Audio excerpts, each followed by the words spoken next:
말라기 2장 17절에서부터 3장 7절까지 말씀입니다. 구약성경 1329페이지입니다.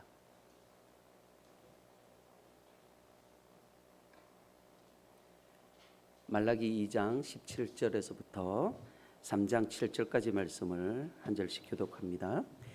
너희가 말로 여호와를 괴롭게 하고도 이르기를 우리가 어떻게 여호와를 괴롭혀 드렸나이까 하는도다.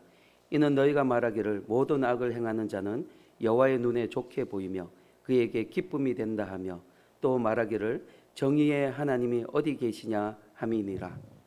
만군의 여호와가 이르노라. 보라, 내가 내 사자를 보내리니 그가 내 앞에서 길을 준비할 것이요 또 너희가 구하는 바 주가 갑자기 그의 성전에 임하시리니 곧 너희가 사모하는 바 언약의 사자가 임하실 것이라.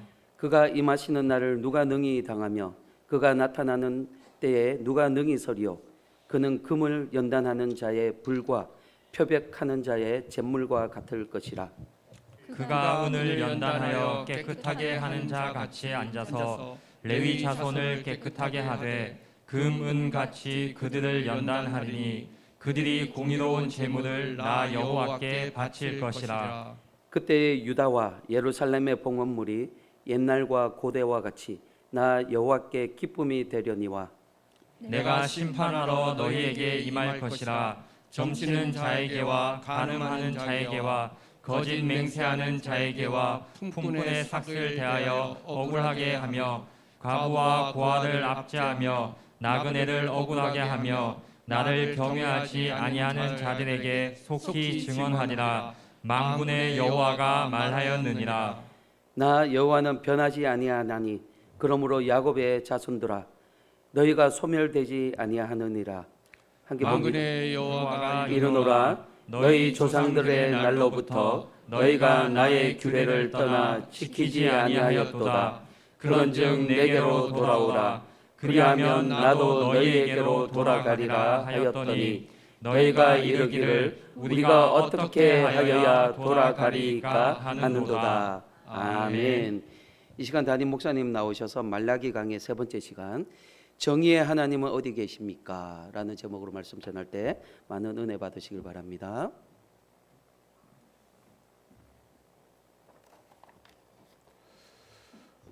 우리 연주교회 성도님 반갑습니다.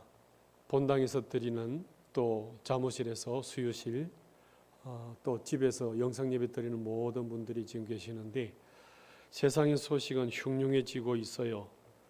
이제 코로나 구름이 좀 그치나 싶었는데 더 뒤엎고 엄습해서 다 몸을 움츠리고 있는 이 상황이 벌어지고 있습니다. 이런 가운데 오늘 예배드린 우리 모든 연주교회 성도님 가운데 하나님을 만나심으로 말미암아서 새로운 기쁨으로 형통으로 하나님의 생기가 넘쳐나는 귀한 가정 되시기를 예수님 이름으로 축복합니다. 이스라엘 백성들이 70년 만에 고국으로 귀환을 해서 돌아왔습니다.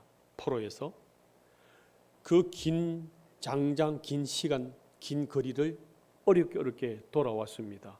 그리고 그 힘겨운 가운데서도 성전까지도 지어서 하나님께 올려드렸습니다. 그러면 하나님께 충성했으니까 이제 하나님의 큰 복을 주시리라고 기대를 하고 있습니다. 이 충성을 다한 이 백성들에게 하나님께서는 부귀영화를 주실 줄 계산을 하고 기대하고 어느새 성전을 건축하고 난 뒤에 50년이 흘러갔습니다. 그러면 이제 눈에 보이는 것이 나타나야 되잖아요. 그런데 달라진 게 없는 거예요.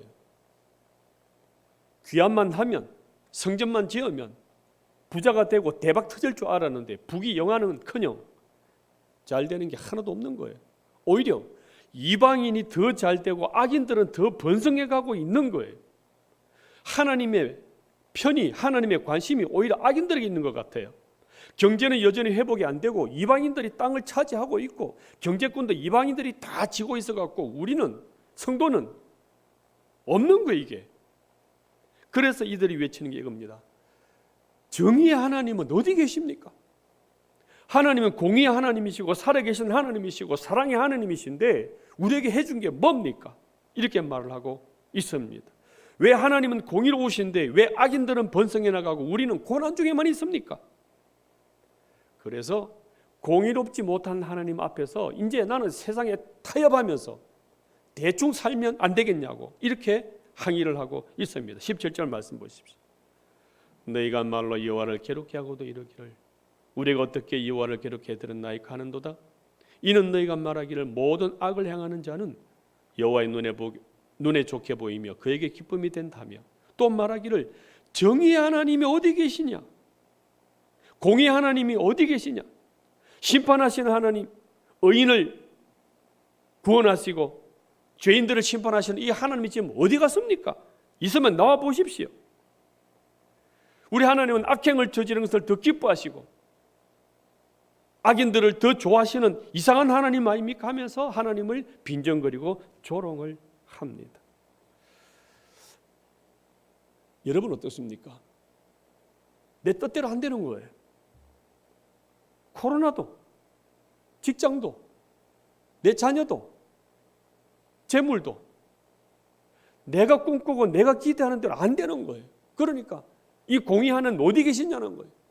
도대체 사랑하시는 하나님, 우리를 사랑하시냐? 이 불평이, 원망이 나오고 있습니다. 그러면 왜 이런 원망, 불평이 나오게 됐을까요?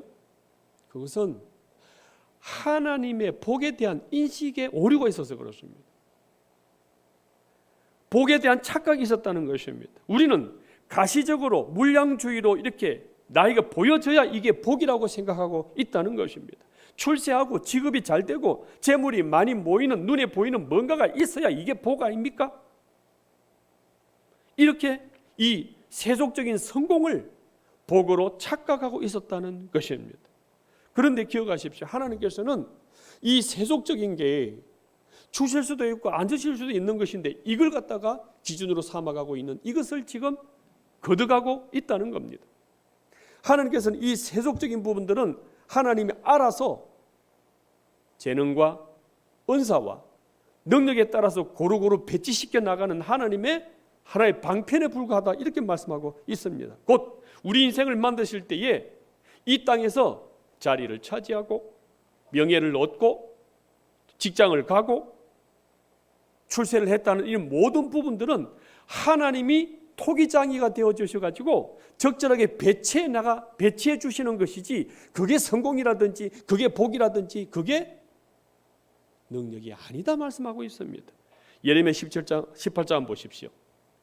진흙으로 만든 그릇이 토기장의 손에서 터지매 그가 그것으로 자기 의견에 좋은 대로 다른 그릇을 만들더라. 여호와의 말씀이니라. 이스라엘 족속이 이 토기장이가 하는 것 같이 내가 능히 너희에게 행하지 못하겠느냐.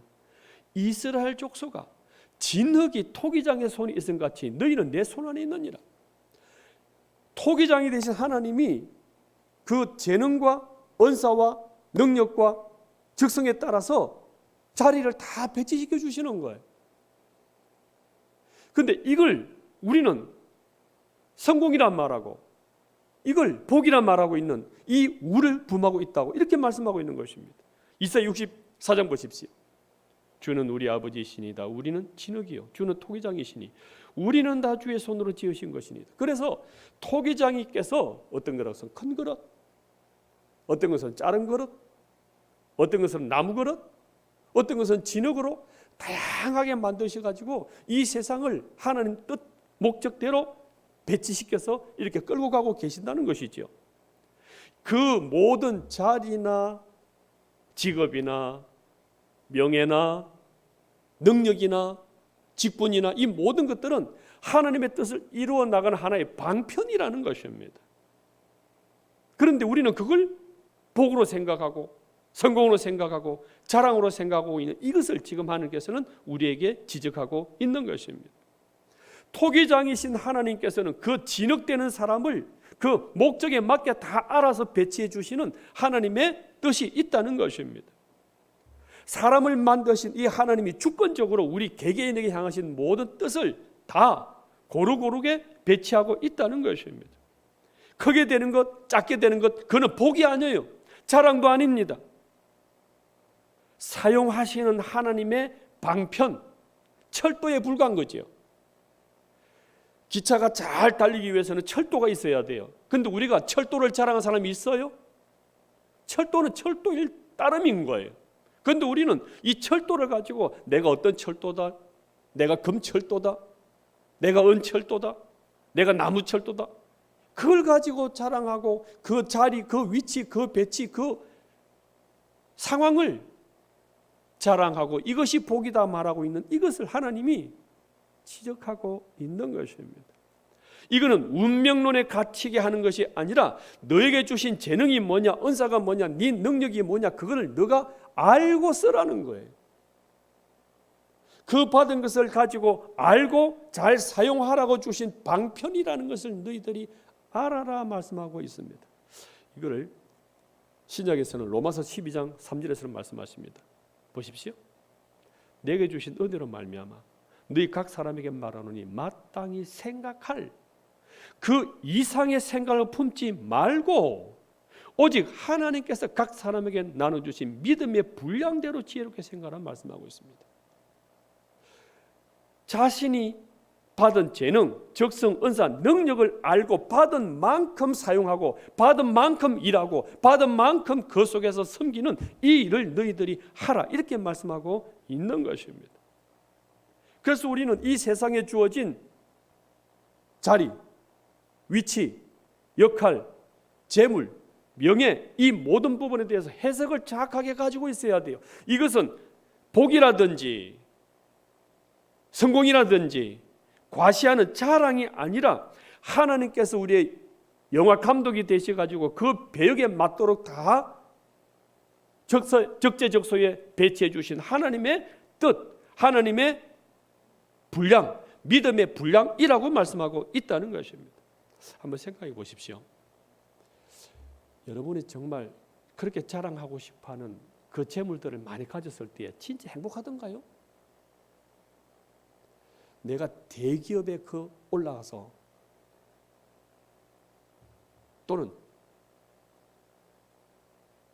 유명한 대학에 가서 그걸 가져서 진짜 얼마나 행복합니까? 삼성 이근희 회장이 돌아가 죽었는데 그 돈 많고 대기업이고 IOC 회원 국제적인 인물이고 가진 게 부를 게 하나도 없는 사람입니다. 그런데 보십시오. 그 딸이 자살했잖아요. 재물을 가졌다고, 자리를 가졌다고, 명예를 가졌다고, 그게 진짜 우리 인생의 본질이나 행복, 복 아니라는 거예요. 그런데 우리는 그걸 자꾸 추구하고 그것을 성과로, 복으로 하나님의 큰 은혜로 생각하는 이런 부분들을 지금 말씀하고 있는 것입니다. 제가 이 젊을 때 이런 생각 많이 했었어요. 몇천 명, 1만 명 되는 많은 성도들이 회집을 하고 있는 가운데서 거기서 붕사처럼 막 설교하고 있는 모습을 기도하기도 하고 꿈꾸기도 했었어요. 그런데 이거는 비전이 아니라 내 욕심이에요. 그게 성공이냐? 그게 복이냐? 우리는 주어진 그 일에서 전도하고 섬기고 사랑하다 보면 그 영혼을 하나님께서 많이 보내주셔서 크게 될 수도 있고 안 될 수도 있는 그 하나님의 몫인 거예요. 그런데 우리는 처음부터 큰 교회, 큰 회족, 대기업, 큰 재물, 큰 자리 이게 비전인 것처럼 아니라는 것입니다. 자리, 직업, 재물, 명예 이것이 복이라면 이 땅은 정말 불공평하게 되는 거예요. 여러분 이번에 전두환 대통령 과거 죽었죠. 무엇을 느끼셨어요? 대통령이라 그러면은 야 성공했다. 복이다. 유력한 집안이네. 부럽네. 그게 아니라는 걸 전두환 대통령 통해서 우리 알았잖아요. 학살의 주범이니 아니니 그 논쟁 속에서 마지막까지 손가락질 받고 논란 일으키고 그렇게 쓸쓸하게 죽어간 사람이 대통령이거든요. 그러니까 이 자리, 위치, 역할 이거는 복이 아니라는 거예요. 그 자리, 주어진 그 철도 안에서 네가 어떻게 쓰임 받았냐 이것이 진짜 복이지, 우리에게 지금 주어진 이런 성진이라든지 어느 대학이라든지 무슨 대기업이라든지 이것은 하나님이 주신 복이 아니라 너에게 내가 맡겨준 하나의 철도고 역할이고 위치라는 것입니다. 이렇게 비유를 들어볼게요. 한 직원이 사장님이 되고 재물을 많이 모았어요. 그래서 알려지기도 하고 막 성공 가도로 가는 것 같아요. 이렇게 되어지게 되면 다음이 어떻게 될 것 같아요? 하나님께서 잘 섬기라고 주셨으니까 더 구제하고 더 이웃을 향하여 사랑하고 더 선교로 나아가야지 이렇게 될 것 같아요? 대개는 그렇게 잘 안 돼요. 오히려 그래, 야, 좀 모이네, 잘 되네. 그러면 대기업으로 키워내고 또 돈도 모았으니까 이제 또 다음 단계가 뭐야? 그래, 국회의원도 한번 해볼까? 이렇게 점점 욕심으로, 점점 세속으로, 더 성공으로 나가는 이런 모습이 우리 속에는 많이 있더라는 것입니다. 그래서 오히려 더 많이 가지고 있는 것이 하나님의 뜻을, 그 사람 역할을 더 도구로 만들어버리는, 그래서 하나님께서는 내가 이 점수만 주고 이 재물만 주고 이 직분만 주고 이 역할만 내가 줄 수밖에 없다 이렇게 말씀하고 있는 것입니다. 오히려 작은 기업을 가지고 있고 작은 집을 가지고 있고 작은 회사를 가지고 있을 때 더 이웃에 구제하고 선교하고 베풀다 보니까 이 수입이 더 많아져서 더 많이 구제하는 쪽으로 나가야 되는데 이것이 오히려 이쯤 됐으면 이제 국회의원도 한번 나가봐야지. 자꾸만 이것이 자기 욕심으로 세속적인 성공으로 나가기 때문에 하나님께서 더 큰 재물을 주실 수도 없고 더 큰 명예를 주실 수도 없고 더 큰 자리를 주시는 것이 오히려 독이 된다는 것입니다. 그래서 내가 너에게 준, 하나님 우리에게 주신 그 자리에서 더 일을 잘하려고 그러면은, 더 잘 섬기고 더 구제하고 더 선교하고 더 잘 일하려고 그러면은 이것이 가장 적합해. 그래서 거기에 맞는 것들만 딱 주시는 것이 진짜 복이라고 말씀하고 있다는 것입니다. 황금 만능주의, 세속적인 출세, 여기에 부귀영화, 이것이 이스라엘 백성들이 복이라고 생각하고 있던 거, 이것이 하나님의 은혜였다고 생각했던 이 모든 것들을 하나님이 싹 걷어가신 이유가 여기에 있는 것입니다. 기억하십시오. 세상적인, 세속적인 자리나 재물이나 명예, 이 성공들은 그게 복이 아니라 하나님이 적재적소에 이렇게 베풀어 주신, 일하라고 주신 하나님의 자리고 일이고 철도고, 그것은 하나님의 일할 수 있는, 섬길 수 있는 자리로 주셨다는 것을 기억하셔서 나에게 주신 하나님의 뜻, 목적 잘 깨달아서 하나님의 뜻에 새롭게 일어서는 저와 여러분 되시기를 바랍니다. 두 번째, 하나님께서 응답, 하나님의 해결책은 무엇입니까? 곧 메시아를 주시는 것입니다. 그것이 1절 말씀입니다. 한번 보십시오. 만군의 여호와가 이르노라, 보라, 내가 내 사자를 보내리니 그가 내 앞에서 길을 준비할 것이요, 또 너희가 구하는 바 주가 갑자기 그의 성전에 임하시리니 곧 너희가 사모하는 바 언약의 사자가 임할 것이라 말씀하고 있습니다. 먼저 세례 요한을 보내주시고 그 뒤에 언약의 사자, 곧 아들 메시아 예수님을 내가 보내주겠다 이렇게 말씀하고 있다는 것입니다. 이 아들을 보내셔가지고 너희들의 모든 문제를, 너희의 모든 신앙을, 너희의 모든 사회를, 국가를 하나님 인도해 주시겠다 이렇게 말씀하고 있다는 것입니다. 곧 이 성전의 본질 되시는 이 구름이 나타난다든지 또는 그림자가 임한다든지 이런 어떤 모형이 나타나는 것이 아니라 여지껏 내가 언약했고 예언했고 했던 이 모든 그 하나님의 아들 메시아가 직접 옴으로써 모든 문제를 풀어주겠다 이렇게 말씀하고 있습니다. 이 서룹바벨을 통해서 폴에서 귀환을 한 이 백성들이 성전을 지었습니다. 그때 지었을 때에 이들은 울었다 그랬습니다. 왜 울었냐 그러면은 솔로몬 성전을 보다가 조그마한 이 허약한 이 성전 보니까 이게 무슨 영광이냐? 하나님의 능력이 이거밖에 안 되냐? 학개서 2장 9절을 보시게 되면 성전의 나중 영광이 이전보다 크리라 말씀합니다. 아니 이 초라한 성전 갖고 이 초라한 교회 갖고 이게 무슨 나중에 영광이 더 커지겠냐? 그래서 이 백성들은 울었습니다. 그런데 하나님 뜻은 무엇이냐 그러면은 이 성전이 예수 그리스도가 오시는 그 길이기 때문에 나중 영광이 지금보다 크다 이렇게 말씀하고 있다는 겁니다. 아들 대신 예수 그리스도가 오심으로 말미암아서 우리를 참 진리로 인도해 주시고 하나님께 영광 드러내시고 하나님의 목적을 이루어 가시는 그 뜻이 이 예수님에 있기 때문에 이것이 참 영광이고 참 복이고 참 은혜다 이렇게 설명하고 있는 것입니다. 이 예수님 오셔서 하시는 일은 뭘까요? 왜 예수님 오실까요? 그것은 곧 정화, 정결을 위해서 오신다 이렇게 말씀하고 있습니다. 3절 말씀 같이 한번 읽어볼까요? 3절 말씀 시작.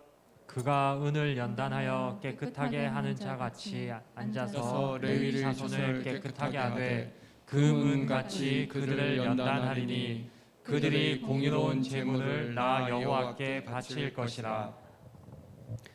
지금 내가 너희들에게 은혜를 복을 주시지 못하는 그 이유는 너희들이 죄로 오염되기 때문에 그렇다 이렇게 말씀하고 있습니다. 그래서 너희들을 깨끗하게 정결하게 하나님이 받으실 만한 제물로 하나님이 받으실 만한 의의 병기로 먼저 바꿔주겠다 이렇게 말씀하고 있다는 것입니다. 그래서 5절에 보시게 되면 7가지 죄악을 말해요.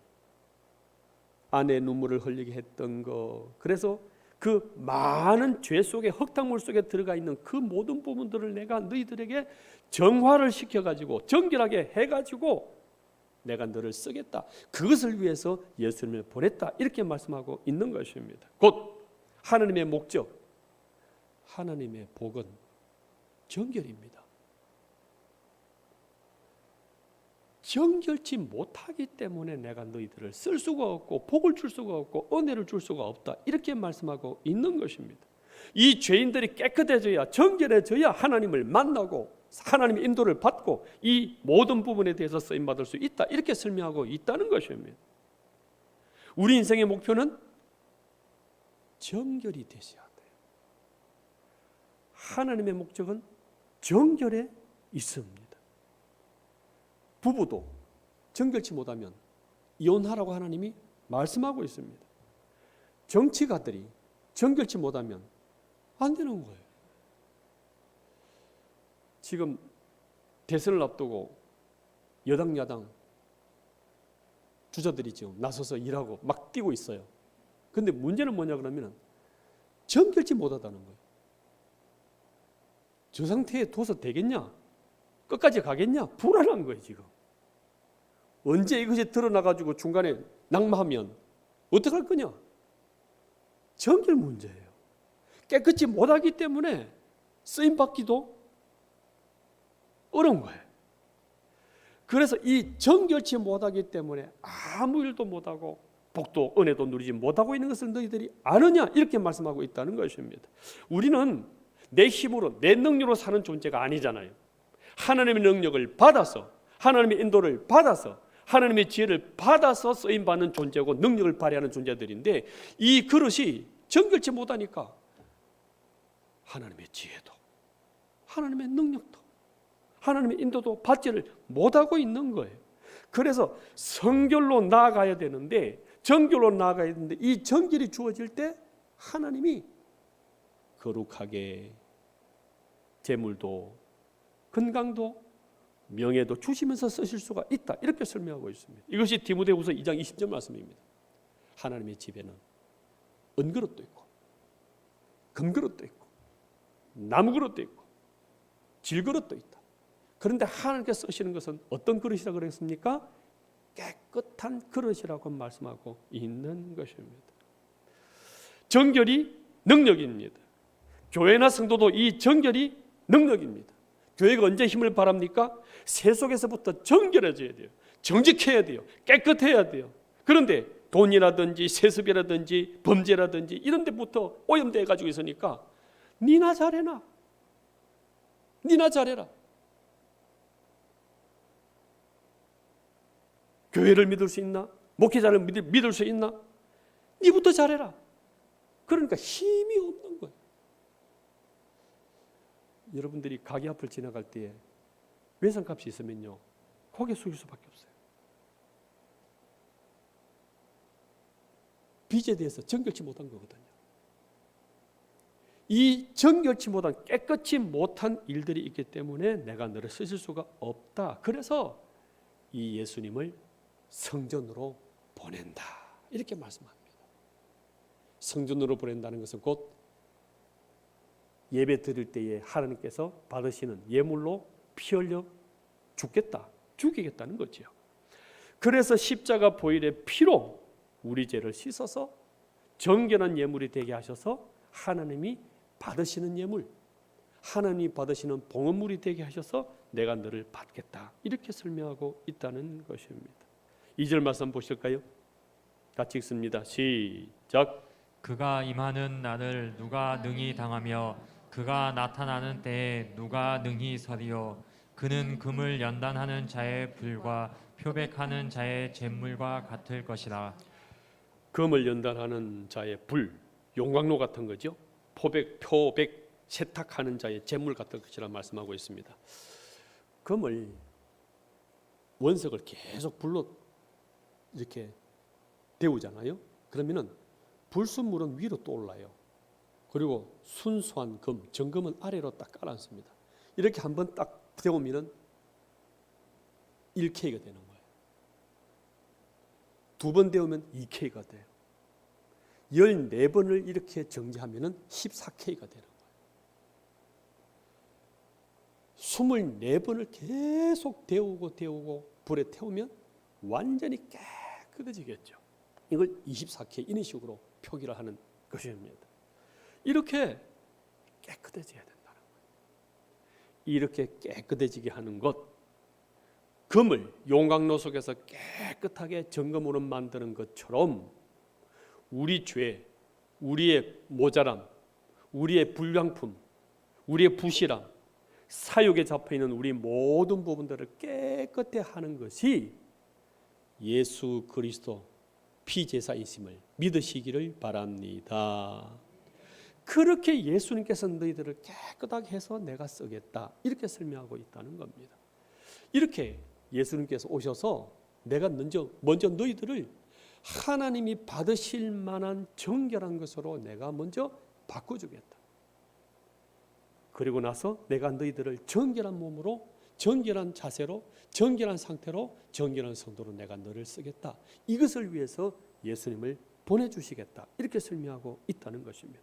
뿐만 아니라 이 정결과 더불어서 심판도 하신다는 말씀하고 있습니다. 5절 말씀 보십시오. 내가 심판하러 너희에게 임할 것이라. 점치는 자, 간음하는 자, 거짓 맹세하는 자, 품꾼의 싹에 대해서 싹을 안 주는 자, 과부와 고아를 압지 않은 자, 나그네를 억울해하는 자며 나를 경외하지 않는 자, 이 모든 7가지 이러한 만연되어 있는 흙탕물 속에 있는 이 사람들을 다 심판하고 그것까지도 내가 정화시키겠다. 이렇게 말씀하고 있다는 것입니다. 그래서 너희들이 지금 세상적으로 막 번성해 나가는 그런 거, 악인들이 막 성공처럼 보이는 거, 그거 부러워하지 마라. 그거는 성공도 아니고 복도 아니고 그냥 하나님께서 이렇게 우리에게 주어주신 배치, 직분, 역할, 철도에 불과한 거다. 시편 37편 보십시오. 악을 행하는 자들 때문에 불평하지 말며 불의를 행하는 자들을 시기하지 말지어다. 그들은 풀과 같이 속히 배임을 당할 것이며 푸른 채소같이 쇠잔할 것이므로다. 여호와를 오래하고 선을 향하라. 땅에 머무는 동안 그의 성실을 먹을거리로 삼을지어다. 여호와 앞에 잠잠하고 어떻게 하라고 말씀하고 있습니까? 참고 조금만 기다려라는 거예요. 그들은 곧 풀처럼 다 배임받는다. 자기 길이 형통하며 악한 꾀를 이루는 자 때문에 불평하지 마라. 이렇게 처리하시고 정결케 하시고 다시 형통케 하시는 그 하나님을 너희들이 믿어달라. 하나님께서 우리에게 원하시는 것은 뭐냐 그러면은 지금 상황이나 악한 여건들 그거 보고 너희들이 넘어지고 악한 자들 부러워하지 말고 하나님 바라보고 믿어달라. 이렇게 내가 행하여 나갈 테니까 이렇게 정결해 나가고 이렇게 쓰고 이렇게 심판해 나갈 모든 부분들을 너희들이 믿어달라. 이렇게 말씀하고 있습니다. 요한복음 14장에 보시게 되면 예수님이 곧 십자가 죽을 것이라는 말씀하십니다. 그러니까 이 제자들이 불안한 거예요. 우리가 지금 예수님 하나님 믿고 따라왔는데 지금 죽어버리게 되면 우리는 어떻게 되냐 이거예요. 정치적으로 어떻게 되냐 이거예요. 어떻게 살아가냐 이거예요. 그때 하나님께서 말씀하십니다. 너희들이 하나님을 믿으니 또 나를 믿어라. 이렇게 말씀합니다. 지금 상황이 좀 힘들어 보이고 어려워 보이고 이 코로나가 그치지 않는 이 상황이 있지만 나는 여전히 일하고 있다. 뜻과 계획과 목적을 가지고 너희 가정을 직장을 인도해 가고 있으니까 이 말씀으로 인도해 가고 있는 나를 믿어라. 그래서 히브리서 11장 6절 말씀하십니다. 믿음이 없이는 하나님을 기쁘시게 못하나니. 하나님께 나아간 자는 반드시 그가 계신 것과 그를 찾는 자에게 상 주심을, 그 역사의 주관자 하나님이 계신 것과 상 주신다는 말은 보응한다는 뜻이에요. 반드시 보응해준다는 이 하나님을 믿고 기다리고 따라오라. 그러면 너희들은 이 세상에서 다시 기쁨으로 열매 맺어 형통한 길을 갈 수 있다. 그 하나님을 믿고 따라오라. 이렇게 말씀하고 있습니다. 세상을 의지하거나 재물을 믿지 말고 하나님께 믿음으로 나오라. 이렇게 말씀합니다. 그래서 하나님을 믿고 나아감으로 말미암아서 새롭게 하나님의 형통의 길을 가시는 저와 여러분 다